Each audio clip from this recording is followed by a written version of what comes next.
سارے صحابی حلقہ کیے ہوئے بیٹھے، بڑا مشہور واقعہ، صرف نتیجہ دینا ہے۔ سارے اصحاب پیغمبر کو گھیرے بیٹھے، ایک امیر صحابی بھی بیٹھا ہے، مالدار صحابی بھی بیٹھا ہے۔ تھوڑی دیر کے بعد ایک غریب صحابی آیا، مالدار صحابی کے برابر میں آ کر بیٹھ گیا۔ اس مالدار کو اچھا نہیں لگا۔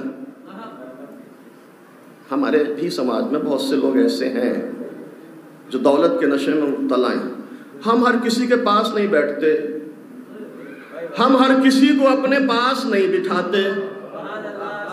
ٹھیک ہے، مت بیٹھیے آپ ہر کسی کے پاس، مت بٹھائیے آپ ہر کسی کو اپنے پاس، لیکن نتیجہ کیا ہونے والا ہے ذرا اس واقعے میں غور کر لیجئے۔ امیر بیٹھا ہوا ہے، امیر صحابی، برابر میں غریب صحابی بھی آ کر بیٹھا۔ جیسے ہی غریب صحابی آ کر بیٹھا، یہ امیر اپنی دولت کے نشے میں مبتلا، جیسے ہی غریب صحابی آ کر بیٹھا، اس امیر نے اپنی ابا کے دامن کو سکیڑ لیا۔ اس نے اپنی ابا کے دامن کو سکیڑا۔ ادھر پیغمبر رحمت نے نظر رحمت کو پھیر، ادھر ابا کا دامن سکڑا، ادھر نظر رحمت پھر گئی۔ رسول اللہ نے منہ پھیر لیا۔ تھوڑی سی رمق ایمان باقی ہے، اس کو احساس ندامت، شرمندگی، بھئی میرے عمل سے پیغمبر کو تکلیف پہنچی، مجھے ایسا نہیں کرنا چاہیے تھا، تھوڑا سا ایمان چونکہ باقی تھا، لہذا فوراً شرمندگی اور ندامت۔ پیغمبر کی خدمت میں آتا ہے، واقعات آپ سنتے رہتے ہیں علماء سے، مجھے صرف نتیجہ دینا ہے۔ یا رسول اللہ غلطی ہو گئی، توجہ، تھوڑی دیر پہلے تک مال کے نشے میں مبتلا تھا، اب پشیمانی ہے، ندامت ہے۔ یا رسول اللہ غلطی ہو گئی، مجھے اس بات کا احساس ہے کہ میرے عمل سے آپ کو تکلیف پہنچی، آپ کو اچھا نہیں لگا۔ یا رسول اللہ مجھے معاف کر دیجئے، معافی مانگ رہا ہے، لیکن ابھی بھی جبین رسالت پر شکن ہے۔ یا رسول اللہ مجھے معاف کر دیجئے۔ ایک مرتبہ پیغمبر کہتے ہیں کہ مجھ سے کیوں معافی مانگتا ہے؟ اس سے معافی مانگ جس کا دل دکھایا ہے۔ کہ مال کا نشہ انسان کو رسوا کرتا ہے، دولت کی اکڑ انسان کو رسوا کرتی۔ تھوڑی دیر پہلے تک ابا کا دامن سکڑ رہا تھا، اب مجبور ہے معافی مانگنے پر۔ مال کا نشہ رسوا کر رہا ہے۔ پیغمبر کہتے جاؤ معافی مانگو۔ آیا اس غریب صحابی کے پاس، بھائی مجھ سے غلطی ہو گئی، مجھے معاف کر دو۔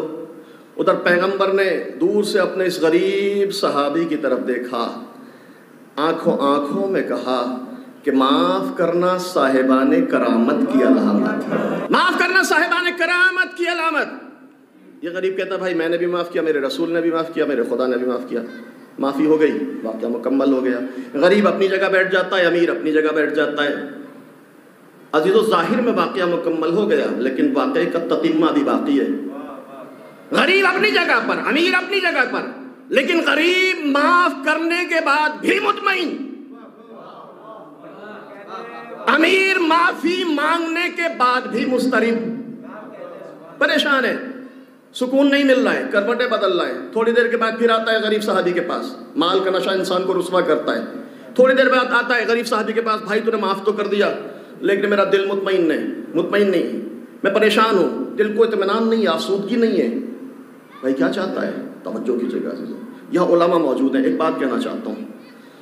ہمارے سماج میں کہا جاتا ہے کہ صاحب معافی سے بڑی کوئی بات نہیں ہو سکتی، ایسے ہی ہوتا ہے نا سماج میں، معافی سے بڑی، ہم نے کسی کو ستایا، عزیز رشتہ دار، خاندان، برادری ستا رہے ہیں، ظلم کر رہے ہیں، زمین غصب کر رہے ہیں، جس طرح سے جیسے بھی ممکن ہوا تکلیف پہنچائی۔ اب گھر میں شادی ہے، یہ بھی چاہتے ہیں بھائی اگر فلاں رشتہ دار نہیں شریک ہوا تو برادری والے کیا کہیں گے، اچھا نہیں لگے گا، احساس ندامت، فارملٹی پوری کرنے کے لیے چلیے بھائی ہم سے غلطی ہو گئی، معافی مانگ لی، بات ختم کر دیجئے۔ اب اگر یہ بیچارہ معاف کر دیتا ہے تو صحیح، ٹھیک ہے، مسئلہ ہی ختم ہو گیا، اور اگر معاف نہیں کرتا ہے تو وہ برادری جو ابھی تک اس کے ساتھ تھی اب اس کے ساتھ ہو جاتی ہے کہ صاحب اس سے بڑی کیا بات ہو سکتی ہے، معافی سے بڑی کیا بات ہو سکتی ہے، معافی سے بڑا تو کوئی مسئلہ نہیں ہے، معاف کر دینا چاہیے تھا، لیکن عزیزو اسلام کو ذرا پہچاننے کی ضرورت ہے۔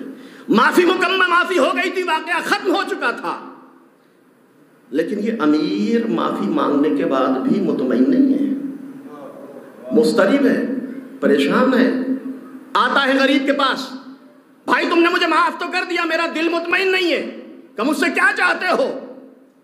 کہ میں چاہتا ہوں میرا دل مطمئن ہو جائے, مجھے میرے دل کو سکون مل جائے.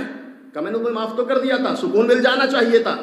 کہ نہیں, معافی سے مجھے سکون نہیں مل پایا, تو کیا چاہتے ہو؟ کہ میں یہ چاہتا ہوں. ابھی تو غور کیجئے گا, یہ امیر جو تھوڑی دیر پہلے تک مال کے نشے میں مبتلا ہے, اب منزل آ گئی, کہتا بھائی تم نے مجھے معاف تو کر دیا, لیکن میرا دل مطمئن نہیں ہے. میں چاہتا ہوں مجھے اطمینان حاصل ہو جائے, میرے دل کو سکون مل جائے. کہ مجھ سے کیا چاہتے ہو؟ کہ تم سے یہ چاہتا ہوں کہ میں اپنی آدھی دولت تمہارے حوالے کر دوں. ایک مرتبہ غریب مسکرا کر کہتا ہے کہ مجھے تمہاری دولت کی کوئی ضرورت نہیں, مجھے تمہاری دولت کی کوئی ضرورت نہیں. اب یہ امیر اصرار کر رہا ہے, غریب انکار کر رہا ہے. مسئلہ نہیں, معافی ہو گئی تھی, بات ختم ہو جانی چاہیے تھی. لیکن عزیزو یاد رکھیے گا, بعض جرائم, بعض غلطیاں اتنی سنگین ہوتی ہیں کہ معافی سے ان کی تلافی ممکن نہیں ہو سکتی. اگر ایسا ہوتا تو اسلام میں حدود, دیات اور قصاص کے ابواب معین نہ کیے جاتے. ہر جرم کی تلافی معافی سے ممکن نہیں ہے. بعض جرائم بڑے سنگین ہیں, اسلام نے حدود رکھی ہے, دیات رکھی, قصاص. علماء سے آپ پوچھ سکتے ہیں, ہمارے فقہ کے یہ ابواب ہیں. اب یہ بھی کہتا بھائی میں چاہتا ہوں مجھے سکون مل جائے, میری آدھی دولت لے لو. غریب کہتا نہیں چاہیے مجھے تیری دولت. اصرار کر رہا ہے, یہ غریب نہیں مانتا ہے. یہ امیر پھر پیغمبر کی خدمت میں, یا رسول اللہ میرا دل مطمئن نہیں ہے. کہ کیا ہوا؟ معافی تو مانگ لی تھی. یا رسول اللہ معافی تو مانگ لی, لیکن بات نہیں بن پا رہی ہے, دل کو سکون نہیں مل رہا ہے. تو کیا چاہتے ہو؟ یا رسول اللہ چاہتا ہوں اپنی آدھی دولت اپنے اس غریب بھائی کے حوالے کر دوں. پیغمبر کہتے جاؤ کر دو. کہ رسول اللہ کر رہا ہوں, مان نہیں رہا ہے, بہت اصرار کیا میں نے, لیکن وہ مسلسل انکار کر رہا ہے. یا رسول اللہ آپ کہیے, آپ سفارش کر دیجئے, شاید آپ کے کہنے سے میری آدھی دولت قبول کر لے. پیغمبر نے غریب کو, صحابی کو اپنے پاس بلایا, بھائی یہ اپنی مرضی سے, اپنی خوشی سے, اپنی رضا سے اپنی آدھی دولت تمہارے حوالے کر رہا ہے, کیوں نہیں قبول کرتے؟ ذرا غور کیجئے گا عزیزو, مال کا نشہ, دولت کی اکڑ انسان کو رسوا کرتی ہے. پیغمبر کہتے ہیں اپنی مرضی سے, اپنی خوشی سے اپنی آدھی دولت یہ تمہارے حوالے کر رہا ہے, کیوں نہیں قبول کرتے؟ قبول کر لو. ایک مرتبہ غریب کہتا ہے یا رسول اللہ آپ کہہ رہے ہیں تو قبول کر لیتا ہوں, لیکن میرا دل نہیں چاہتا کہ اس کی آدھی دولت قبول کروں. پیغمبر کہتے کیوں نہیں دل چاہتا؟ یہ اپنی خوشی سے دے رہا ہے, اپنی مرضی سے دے رہا ہے, اس کی آدھی دولت لے لو. کہ یا رسول اللہ میرا دل نہیں چاہتا, آپ کہہ رہے ہیں تو قبول کر لیتا ہوں, لیکن میرا دل نہیں چاہتا کہ اس کی آدھی دولت قبول کروں. کا کیوں؟